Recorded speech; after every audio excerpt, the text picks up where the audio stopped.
Muchísimas gracias, Este, profesor. Hoy, bueno, yo, lo que no lo conocen, el tema que vamos a tratar y que ya lo vamos a dejar de pie para que exponga libremente nuestro querido profesor Fernando Romero, es que en efecto él es justamente uno de los creadores, si no es el principal creador de lo que se conoce como la nueva derecha argentina, que es un portal que él tiene donde va difundiendo una serie de noticias, acontecimientos, pero también un espacio de formación donde va subiendo constantemente distintas obras y reseñas de las mismas que permiten que aquellos que escriben a una idea de una nueva derecha tengan un espacio en el cual puedan volcar sus inquietudes y responder a una serie de dudas que son muy comunes, especialmente los más jóvenes.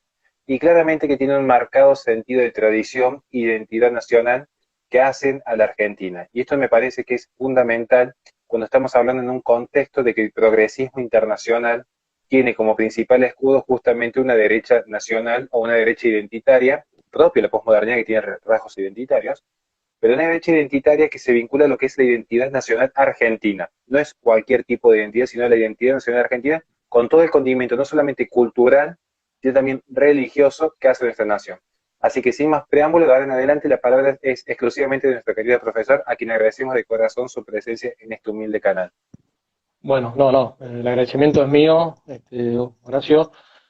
La verdad que una de las primeras cosas que publiqué en el portal fue un trabajo tuyo con Agustín, de Gramsci a Foucault, me parece que era.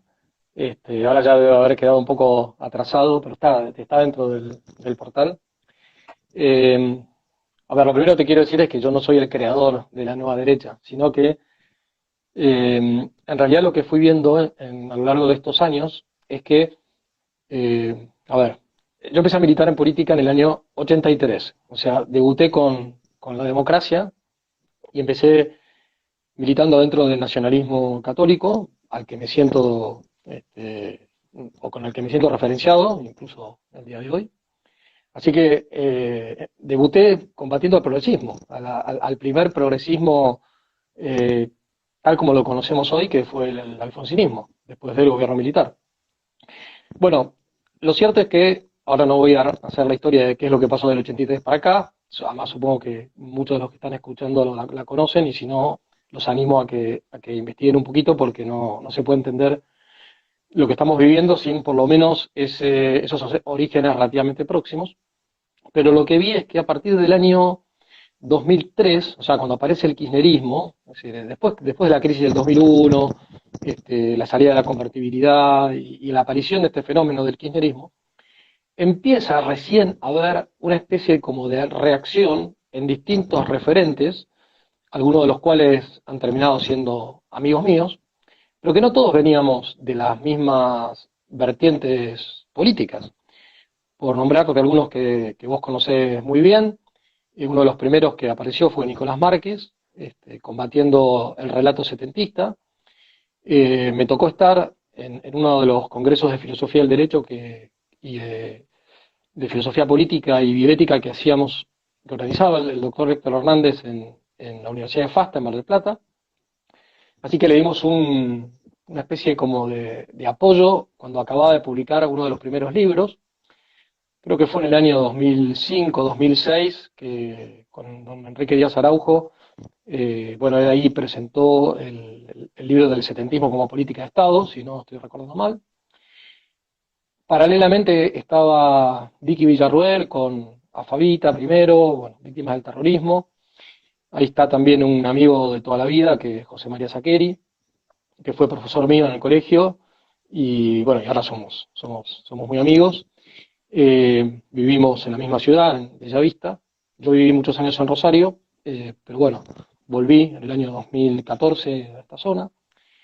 También estaban algunos referentes más veteranos, por ejemplo, los de con Justicia y Concordia, estaba Gerardo Palacio Jardi y Alberto Solanet, también con toda la cuestión de los 70. Empezaba ya a haber más grupos pro vida. A mí me tocó, sí, fundar una agrupación pro vida en Rosario, pero mirá de qué año te voy a hablar, en el año 91. Fui el presidente de Estudiantes por la Vida, sede de Rosario, año 91, 92, 93. Yo estaba en la facultad, estaba estudiando Derecho, y ya ahí empecé a militar en el movimiento pro vida. En aquella época me vinculé, por ejemplo, a Jorge Escala, que fue quien publicó casi proféticamente en el año 95, tengo dedicado un libro por él, el libro IPPF, la multinacional de la muerte. O sea, hoy es muy común hablar del Plan Parenthood, incluso está la película esta que muchos han visto con la historia de lo que es Plan Parenthood a través de una película comercial, pero hablar de esto en el año 95 era muy poco conocido. Bueno, lo cierto es que entonces en distintas áreas, bueno, el doctor Héctor Hernández, que es uno de los mejores referentes y de los de más peso, doctor en Derecho, conocido internacionalmente, y que ha escrito de filosofía del derecho, de filosofía política y bioética, pero en los 2000 incursionó más en una crítica al garantismo, sobre todo al garantismo abolicionista, y es tal vez el que más sabe sobre Zaffaroni, ¿sí? Escribió ese libro, Garantismo Abolicionista, que son como 600 páginas más o menos, leyó todo lo que Zaffaroni escribió, desde sus libros más importantes hasta los reportajes de Rolling Stone, por ejemplo, como para poder criticarlo desde todos los frentes. Bueno, entonces eso, a medida que fue avanzando, bueno, el conflicto con el campo, bueno, en fin, eh, yo lo que fui viendo es que estábamos relacionados, ¿sí? Algunos estaban de alguna manera como más vinculados al liberalismo, a algún tipo de liberalismo con un componente conservador importante, otros veníamos del nacionalismo, eh, había incluso también ciertos peronistas ortodoxos, peronistas de derecha, en fin, y que teníamos como elementos en común y también teníamos nuestras diferencias. Pero quizá hasta el año, a nivel mundial, hasta el año 2008, cuando se produce la crisis financiera internacional, no había como referentes de oposición más o menos fuertes a esta avanzada progresista. Había como, por usar una metáfora nada más, ¿no? Como guerrilleros que peleaban en el monte cada uno como podía, ¿sí? Pero a partir de la crisis financiera internacional, la llegada de Obama al poder en Estados Unidos, empieza a haber reacciones, empiezan a aparecer fenómenos como, no voy a ir cronológicamente, pero bueno, como lo que finalmente fue en estos últimos años Trump en Estados Unidos, Orban en Hungría, Kaczynski en Polonia, el Frente Nacional en Francia, sobre todo, por lo menos a quien más respeto yo, es a Marion Maréchal Le Pen, Vox después en España, que arranca también ahí en el 2014, sacando muy pocos votos, y recién el año pasado logra meter 50 más o menos diputados en las Cortes. Por supuesto que había eh, otros partidos que tenían existencia previa, por ejemplo en Chile la UDI y Renovación Nacional, pero bueno, como te decía, yo lo que veía es que estábamos como un poco separados y el combate contra el progresismo nos fue de alguna manera uniendo y nos empezamos a enriquecer mutuamente. Entonces, se empezó a hablar de esto que es la nueva derecha, se empezó a hablar de los populismos conservadores, de la ola conservadora antiglobalista, en fin, o sea, los nombres pueden haber sido y son de hecho muy variados, ¿sí? Yo elegí el de nueva derecha porque me pareció que era el que podía de alguna manera ser más representativo, ¿sí? Pero sin con esto querer etiquetar. Para mí, nueva derecha, tanto en Argentina como en el mundo, es básicamente una alianza táctica eh, de distintas corrientes que tienen algunos elementos en común y también tienen diferencias, pero esos elementos en común son lo suficientemente fuertes como para poder enfrentar al progresismo y además ponen el listón bastante alto, ¿sí? A pesar de que para cada uno de nosotros a lo mejor es bajo. Te voy a poner un ejemplo.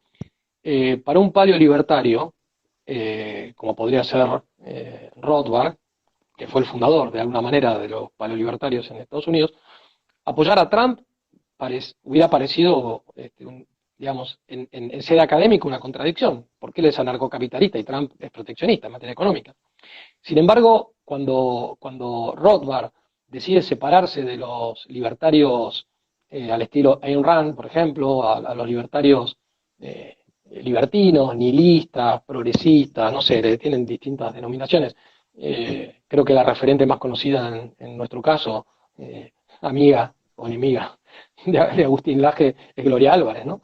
Bueno, eh, ¿qué es lo que lleva a que en Estados Unidos alguien como Rothbard y después Lou Rockwell y Hoppe y Thomas Woods y Ron Paul terminen aliados a los paleoconservadores? Bueno, ese es un fenómeno que en realidad no se da con Trump. Es un fenómeno que se da ya en el año 90, 89-90, ¿sí?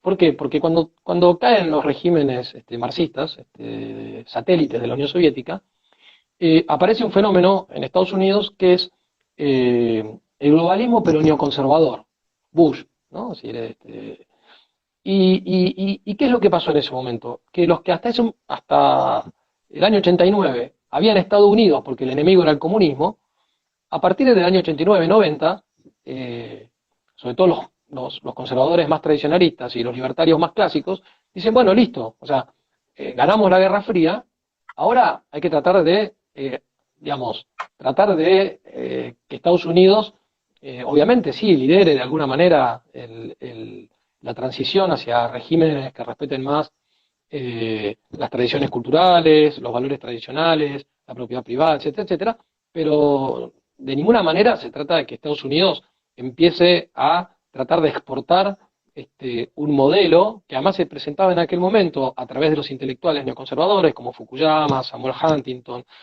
William Crystal, bueno, en realidad antes que William Crystal, Irving Crystal, como el modelo que, perfecto, ¿no? Es decir, era un utopismo. Francis Fukuyama después cambió un poco estas ideas, pero en aquel momento, ya te digo, yo estaba en la universidad y lo que decían era, bueno, hemos llegado a la síntesis perfecta, el capitalismo democrático norteamericano. ¿Qué hay que hacerlo? Exportarlo, ¿sí? Entonces, Rothbard dijo, no, o sea, esto no, esto es un disparate, o sea, esto es un fenómeno propio de nuestra tradición norteamericana, donde incluso tenemos nuestras diferencias y qué sé yo, pero no es un modelo de exportación. Y los paleoconservadores, por ejemplo, Pat Buchanan, pensaba lo mismo. Es decir, la, la, el haberse salido del tradicional aislacionismo norteamericano había sido una cuestión de, en parte por influencia de los demócratas, con Wilson, después de la Primera Guerra Mundial, y por necesidad de enfrentar al comunismo. Ahora, derrotado el comunismo soviético, dijeron, tenemos que volver a casa. Pero no era volver a casa en el sentido de la izquierda, de la nueva izquierda de los años 70, cobarde, cómplice del comunismo, sino volver a casa desde que no tenemos nada que hacer en Medio Oriente, no tenemos que estar por qué cubriéndole las espaldas al Estado de Israel, no tenemos por qué perder hombres, recursos humanos y recursos materiales y nuestro prestigio en provocar, digamos, conflictos que a Estados Unidos le costaron, digamos, tuvieron un precio geopolítico, económico, financiero e incluso de prestigio. O sea, los gobiernos militares en Hispanoamérica tuvieron cierto apoyo, por lo menos en algunos momentos de Estados Unidos, y eso no le redundó necesariamente de manera positiva. Bueno, lo cierto es que en aquel momento ya se produce esa ruptura. Pero hasta el año 2008, los que llevan la voz cantante del globalismo son los neoconservadores. Es decir, ellos que querían digamos, una especie de modelo político universal, limitando las soberanías nacionales. La noción de soberanía limitada la tiene Samuel Huntington ya en el año 75, superando las tradiciones religiosas, pero bajo hegemonía norteamericana, ¿sí? Bueno, eso que sigue existiendo, porque esos grupos tienen sus think tanks, tienen sus revistas, tienen sus intelectuales y siguen teniendo peso en el Pentágono, en la CIA, en el sector del Partido Republicano, pero sin embargo, después del año 2008, con la crisis financiera, el fracaso de alguna manera de lo que fue la primavera árabe y bueno, y todo ese desgaste hizo que se replegaran y entonces apareciera ese otro globalismo, digamos, con un rostro más perverso, ¿no? Ese globalismo progresista, el globalismo representado por la Internacional Socialista, por los organismos internacionales, por el Partido Demócrata, en su peor versión, o sea, por un lado la de Obama, pero peor la de Hillary Clinton, digamos, ¿no? Entonces, ahí es como que muchos referentes de lo que era la centroderecha y la derecha empiezan a replantearse lo que ya en Estados Unidos se habían algunos replanteado y otros simplemente habían dicho, bueno, hasta acá llegó la alianza, ¿sí? El fenómeno digamos, del movimiento conservador en Estados Unidos, donde hasta el año 89 había libertarios, conservadores tradicionalistas, neoconservadores, y llegó a haber en algún momento tradicionalistas católicos al viejo estilo, bueno, eso fue una unión táctica. Eso se rompió, y entonces, en aquel momento, como el enemigo eran los neoconservadores, los paleolibertarios, sobre todo ahí el gran, el que arma un poco, no intelectualmente, sino desde el punto de vista del armado político, es Rockwell, ¿no? En el Instituto Randolph, me parece que se llamaba. Bueno, eso yo lo seguí porque me interesaba el tema, me interesaba sobre todo la tradición más más propiamente conservadora, pensadores como Richard Weber, como Russell Kirk. Por ejemplo, Russell Kirk en La mentalidad conservadora en Inglaterra y Estados Unidos, que es su tesis doctoral, publicada en castellano por Realpe en el año 56, ya advierte sobre los peligros de la norteamericanización del mundo. Él dice, Estados Unidos puede tener una función, digamos, conservadora en el mundo, o puede tener una función revolucionaria y perjudicial, ¿no? Eso está casi al final de ese libro. Bueno, eso que en el mundo anglosajón era un debate que estaba y que quienes más o menos conocíamos esa cuestión, estábamos más o menos al tanto, empieza a influir en los países hispanohablantes o los países latinos recién después del 2008. Y creo que acá empieza como a generarse, a partir de estos referentes a los que te fui nombrando al principio, ante el enemigo que era el kirchnerismo, ¿sí? Entonces, bueno, algunos, no fue mi caso, pero algunos pusieron su esperanza en que con la llegada del macrismo se pudiera cortar con eso. Los que teníamos ya una prevención mayor ante el fenómeno del globalismo en cualquiera de sus dos vertientes, ¿sí? Obviamente no queríamos saber nada, ni con los Kirchner ni con Macri, digamos, ¿no?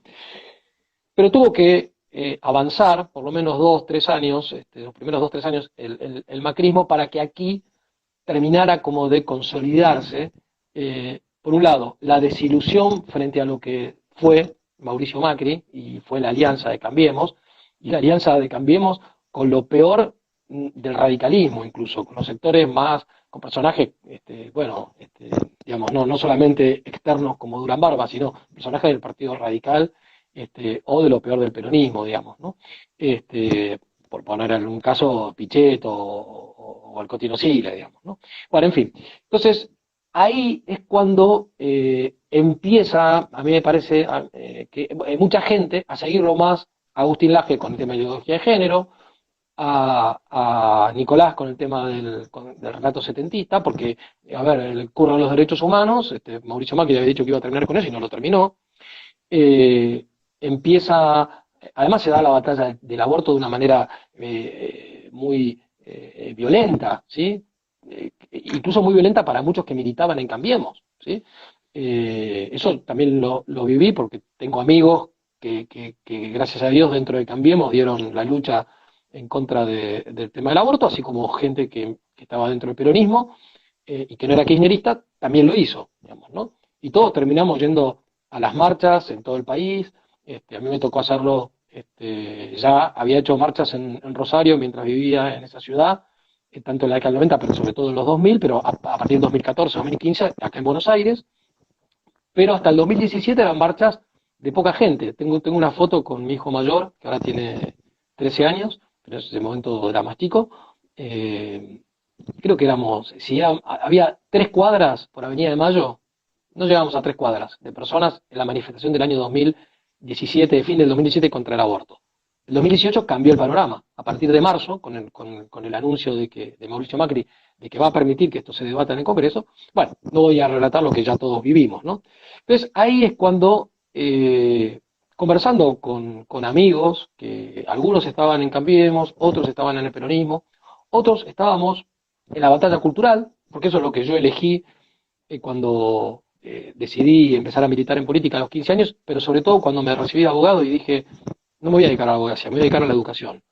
Y es lo que hice, ¿sí? O sea, desde los 24 años yo estoy metido en educación secundaria, universitaria.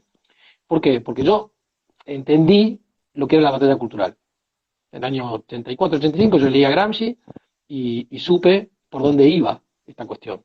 Cosa que muchos descubrieron más tarde, en tu caso por una cuestión de generacional, digamos, ¿no? Pero otros que tienen mi edad, porque recién ahora se dieron cuenta que los problemas empezaron cuando, en el año 83, la izquierda empezó a ocupar las universidades, los medios de comunicación, es decir, todo lo que es el mundo académico, los colegios secundarios, etcétera, etcétera. Y los resultados los estamos viendo ahora. Bueno, entonces, ahí en torno al 2018 es cuando yo digo, acá tenemos que aliarnos, ¿sí? Acá hay que hacer lo que hizo, digamos, tomé mucho como ejemplo el modelo norteamericano, ¿sí? Es decir, dije, si Estados Unidos, con 500 años de tradición protestante, y con una fuerte impronta masónica y liberal en el sentido más, si querés, negativo de la palabra, ha logrado generar un movimiento conservador tan fuerte, ¿sí?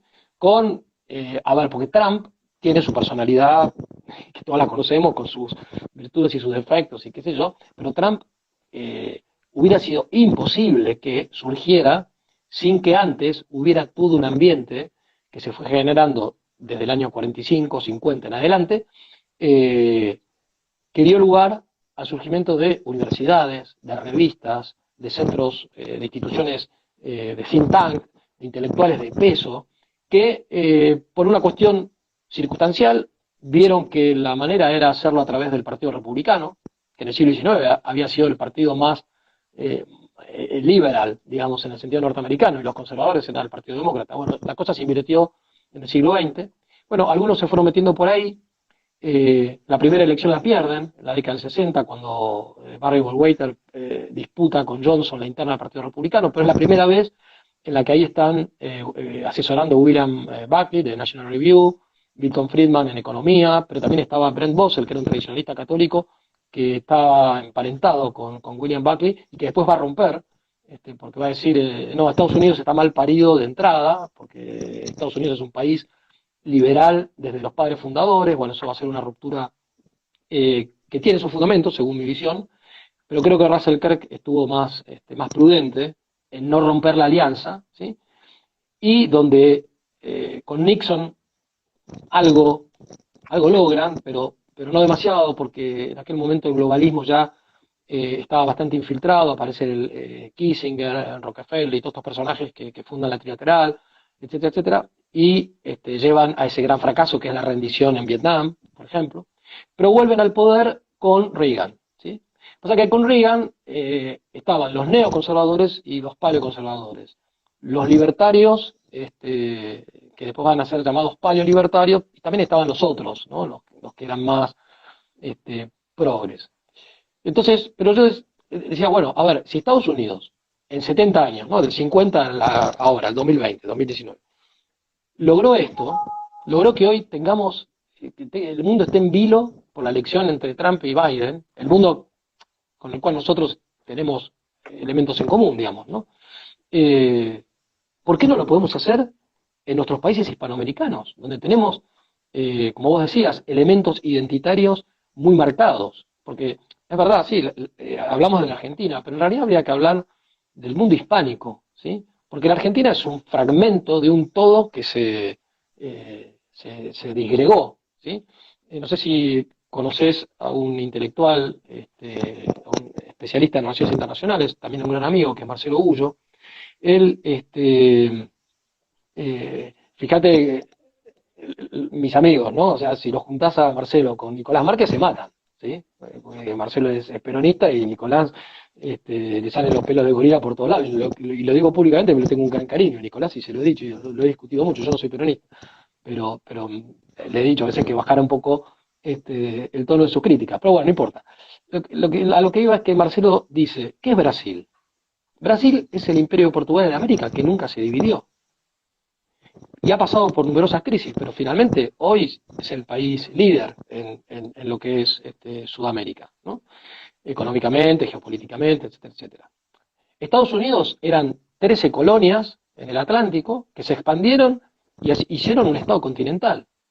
Y nosotros éramos un imperio donde no se ponía el sol, España, eh, lo que hoy es California, Nuevo México, Florida, Texas, o sea, todo lo que pertenecía al imperio español y que pasó a manos norteamericanas, hasta llegar a Tierra del Fuego, o sea, Centroamérica y Sudamérica, incluido Filipinas, incluido Nueva Guinea, ¿sí?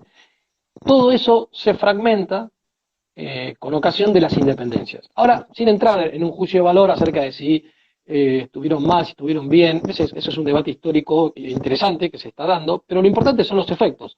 Los efectos es que ese todo que era el imperio español queda dividido, en el caso en Hispanoamérica, en 20 estados bastante artificiales. ¿Sí?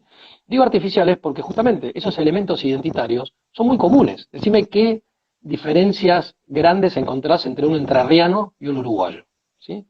O entre un correntino y un paraguayo, o, en, o cuánto de común hay en la cultura de lo que era el Tucumán en el sentido grande que tenía en la época del Virreinato del Río de la Plata, o sea, que comprendía Córdoba, Salta, Jujuy, La Rioja, Catamarca, es decir, toda esa cultura muy vinculada a Perú, ¿sí? Hoy pensamos en Perú y vemos un país chiquito. Lima era la ciudad de los reyes. No sé si has tenido la oportunidad de estar en Lima, pero este, ahí estaba una de las dos sedes principales del imperio en América. Uno era en México y el otro era en Lima, ¿sí? Si vos ves Ahí, las ahí construcciones que hay, disculpe, sí, y en ahí, Córdoba, perdón, ¿no? perdón que le Sí. interrumpa justo porque estoy viendo los tiempos que nos quedan 20 minutos y más o menos cuando quedan 20 minutos es cuando por ahí podemos hacer algunas preguntas Bueno, ahora sobre distintos temas. ahí te voy cerrando la idea.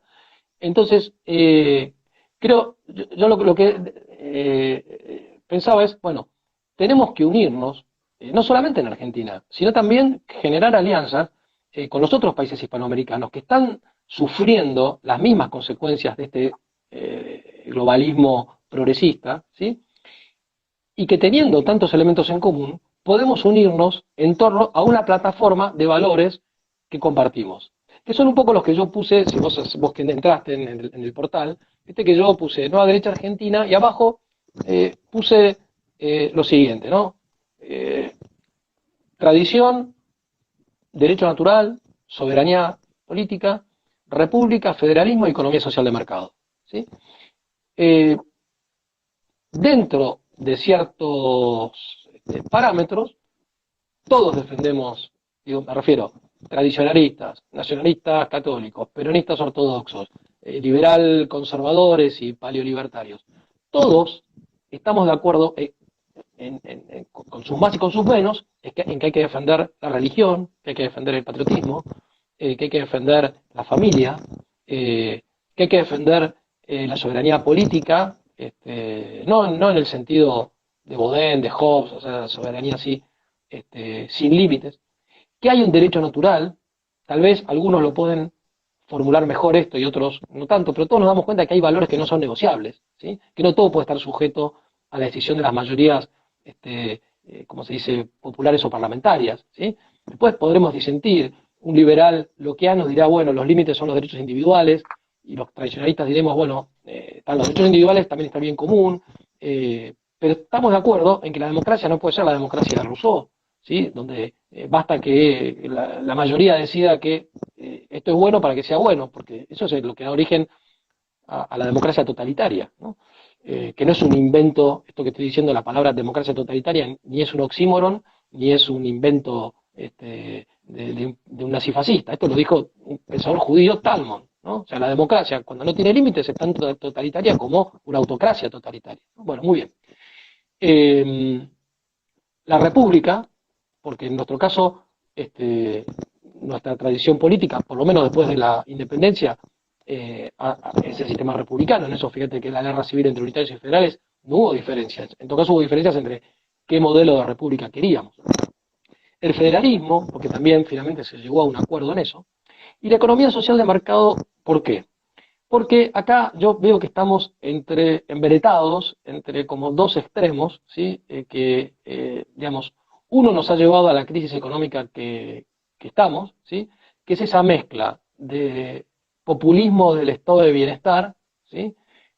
Con fuerte influencia keynesiana, fuerte influencia del pensamiento de la CEPAL, etcétera, etcétera, pero también unido a ese capitalismo prebendario, ¿sí? De ciertos empresarios argentinos y ciertos capitalistas extranjeros, transnacionales, que no juegan según las reglas del mercado, sino que están aliados al Estado y consiguen privilegios, ¿sí? Y hacen pasar por economía de mercado eso.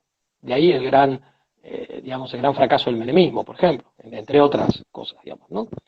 Pero el otro extremo sería pensar que el mercado no tenga un marco institucional, moral, cultural e incluso de acción subsidiaria del Estado y los cuerpos intermedios que lo regule de modo tal que si bien la ley de la oferta y la demanda sea una de las reglas que funcionan en la economía, esté también de alguna manera equilibrada por lo que se llama la ley de reciprocidad de los cambios, es decir, que en el intercambio entre dos personas físicas, dos personas jurídicas, dos estados, no importa, ambos se benefician y no que uno se aproveche del otro por el mayor poder económico que tiene, o sea la vieja metáfora del zorro libre en el gallinero libre.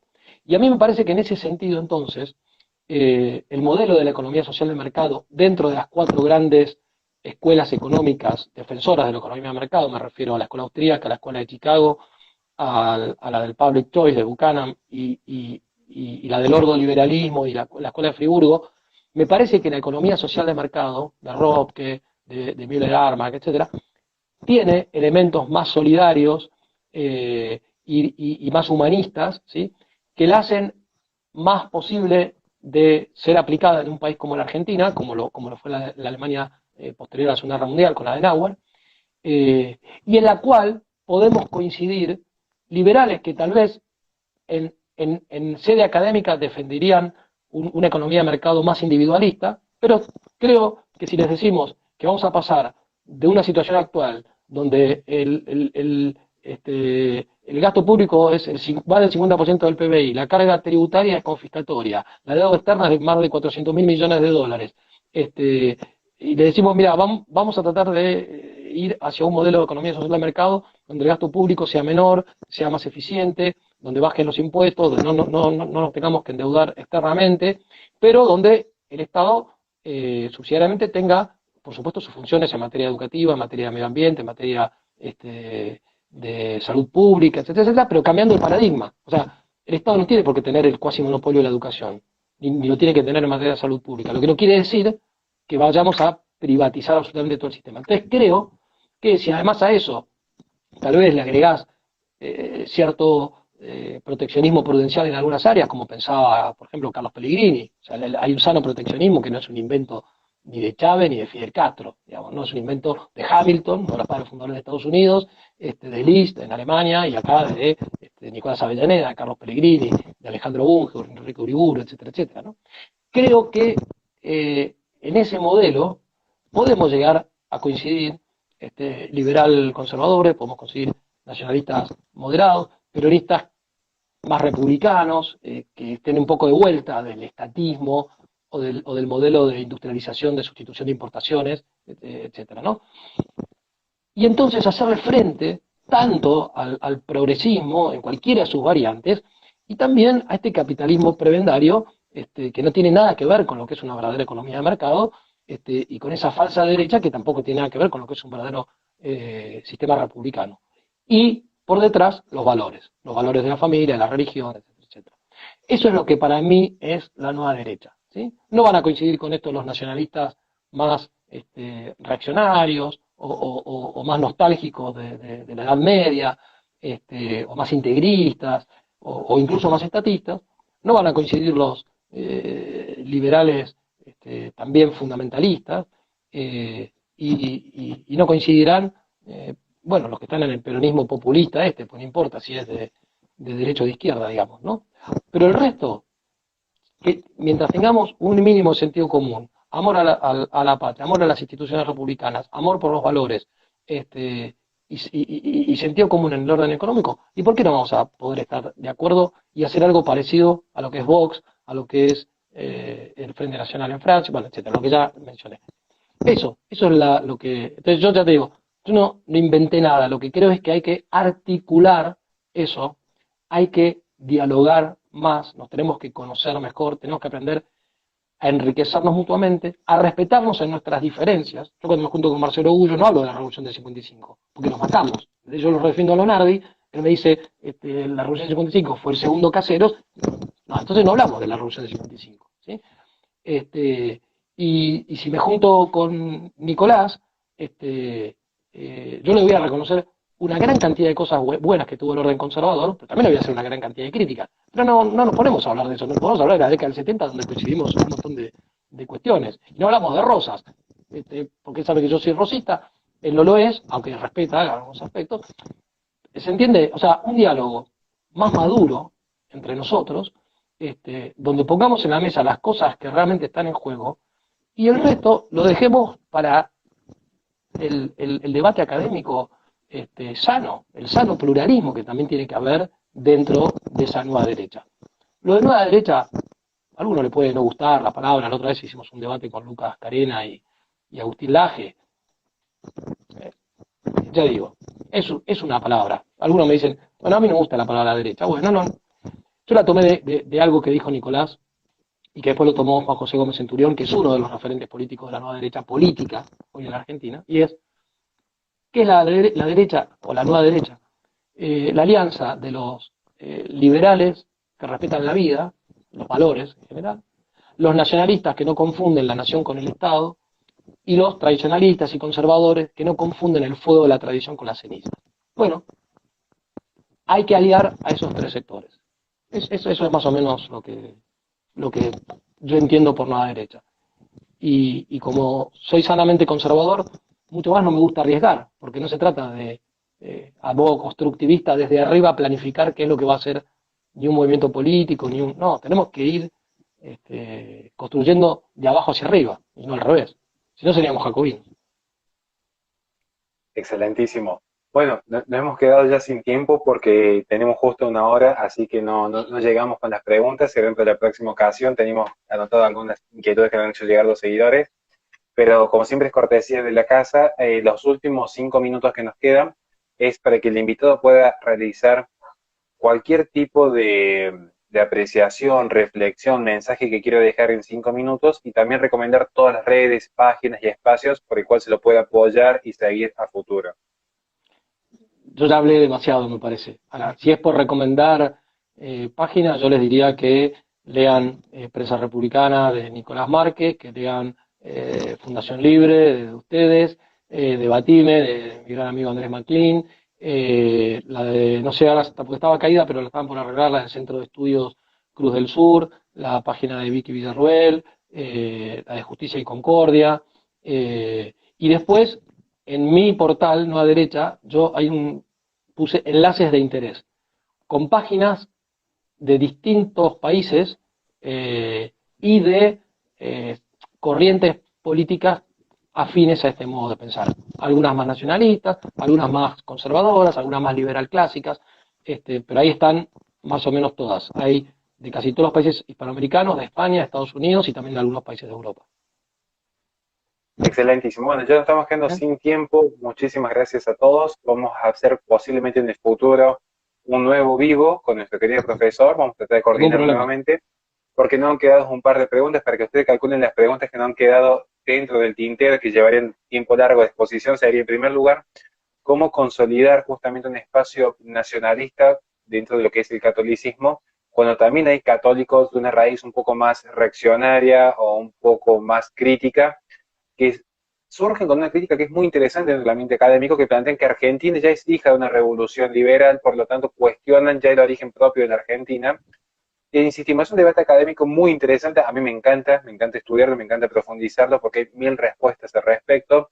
Luego también hay una segunda pregunta muy grande, que es ya una pregunta más personal mía, porque al día de hoy muchas veces se sigue hablando, y yo me hago cargo en gran medida también de cierta cuota de responsabilidad en esto, de Gramsci, cuando en efecto Gramsci fue un marxista que lo único que hizo fue, digamos, cambiar la estrategia discursiva y tratar de poner el foco dentro de lo que era la cultura, pero él siguió siendo un marxista, siguió teniendo un proyecto positivo y siguió entendiendo que la revolución en última instancia era una dialéctica materialista.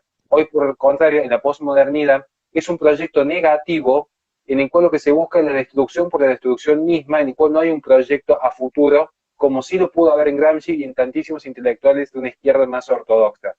No, por ahí tenés el Yo creo que desconstruccionismo, o sea, tenés otras corrientes, este, digamos, más anárquicas. Bueno, en fin, sería largo hablarlo. Y además, no puedes, en esto, vos y Agustín, en algunas cosas creo que hasta saben más que yo, no puedes hablar solamente de Gramsci, tenés que hablar de Foucault, tenés que hablar de los posmodernos, tenés que hablar de Laclau, tenés que hablar de Chantal Mouffe. Digamos, se ha ampliado mucho el espectro de lo que es el progresismo y, por supuesto, un marxista ortodoxo tampoco está de acuerdo con esto. yo Y es creo que hay más, muchos temas a desarrollar en ese sentido. hasta gente de la izquierda nacional no marxista, tal vez influida por el marxismo, podría llegar a estar de acuerdo en muchas de las cosas que nosotros decimos, no los que están con el kirchnerismo. Pero bueno, yo no tengo ningún problema que hagamos otro programa. Y a quienes están, que les mando un saludo a todos, a quienes me están escuchando, yo no tengo ningún problema en que me escriban al portal o que me escriban a mi correo personal, que te lo dicto, o se los dicto, es F. Romero Moreno, 1492, el año del descubrimiento de América, @gmail.com. Me escriben y yo ahí ya también les puedo pasar links, les puedo pasar mis otras, o sea, el celular, la cuenta de Twitter, la de Facebook, etcétera, etcétera. Así que para que no tengan que esperar a otra vez en que vos me puedas llamar. No tengo ningún problema en que se Perfecto. pongan en contacto conmigo. Bueno, muchísimas gracias. Entonces ya estamos llegando al final. Como le digo, nos han Agustín, quedado tres grandes preguntas, que era respecto a la conciliación del espacio católico dentro de lo que son los espacios más reaccionarios. La segunda pregunta respecto a lo que es la posmodernidad como proyecto de destrucción negativo que se aleja del marxismo, que tiene un proyecto positivo. Y la tercera pregunta que nos queda también analizar es quizás indagar un poco más en términos de lo que es el globalismo, porque la ruptura de la mitad del siglo XX, que marca un antes y un después en los proyectos de geopolítica, por ahí quedarse solamente con los fenómenos del ecologismo, el feminismo en forma aislada y no entender que por detrás ya había un proceso que se venía gestando desde Wilson y desde ciertas políticas que exactamente. Y vemos antes, aparecer con Margaret de Sanger en antes. 1916, y que incluso muchas ya estaban gestándose, no solamente filosóficamente desde el siglo XVI con Descartes, sino también que tienen un culmine en la Revolución Francesa, cuando toman el mito de buen salvaje y ese modelo de exportación de la democracia global y la hermandad y fraternidad a nivel universal, que viene a ser un ataque directo a lo que es un principio conservador básico, que es reconocer la naturaleza caída del hombre y poner a la ciencia y la razón como una diosa que va a dar un paraíso terrenal que ya se perdió desde el origen propio de la humanidad. Así que hay muchos temas para seguir desarrollando a futuro. Bueno, Horacio, cuando vos quieras, nos hablamos y me parece que son muy importantes para aclarar y para aclararlos académicamente, ¿sí? Porque esto que vos decías recién implica hablar, por ejemplo, de la masonería. Pero hay que hablar de conspiraciones sin conspiracionismo, porque hay mucho amarillismo dando vueltas. Pero no se Coincido puede hablar, totalmente. no se puede hablar de estas cosas sin hablar de la Revolución Francesa, sin hablar de la masonería, sin hablar de la Ilustración. Así que bueno, cuando vos quieras, yo estoy Bueno, disponible. muchísimas gracias de corazón. Gente, nos estamos viendo el lunes de 6 a 9 en Play FM, en La Resistencia, y de lunes a viernes a las 11 de la noche en todos los vivos de Instagram. Recuerden que la semana que viene tenemos invitados de lujo que